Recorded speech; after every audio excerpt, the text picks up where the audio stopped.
le ministre des Affaires étrangères italien a annoncé que son pays va lancer un fonds doté de 200 millions d'euros destiné à lutter contre la traite des êtres humains en Méditerranée et à réduire l'immigration clandestine en provenance de l'Afrique.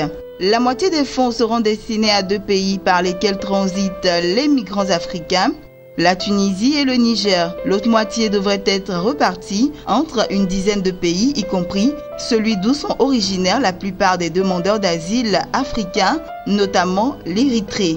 Les autorités italiennes n'ont pas précisé si l'argent servira à s'attaquer aux causes de l'immigration. Elles assurent qu'il s'agira de coopération et d'aide humanitaire.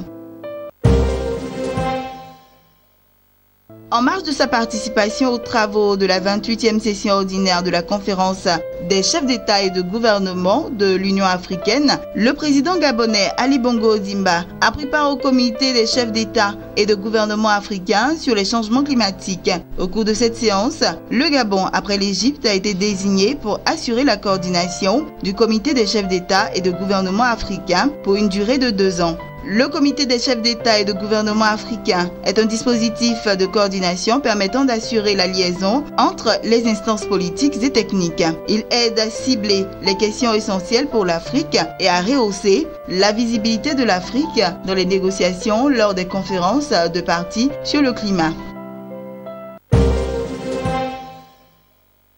La Banque centrale du Kenya a maintenu ce lundi son taux directeur de 10% en raison de la stabilité du taux d'inflation attendu à court terme. Le comité de la politique monétaire de la Banque centrale du Kenya a indiqué qu'il continuera à poursuivre de près l'évolution de l'économie nationale et mondiale pour prendre des mesures supplémentaires aux besoins. Ainsi, le taux de prêt maximal des banques commerciales sera de 14%. Le comité note que le Kenya est confronté à des incertitudes accrues en raison de la sécheresse et des risques sur les marchés mondiaux. L'inflation galopante mensuelle a baissé de 6,4% en décembre contre 6,7% en novembre 2016, restant dans la fourchette cible du gouvernement.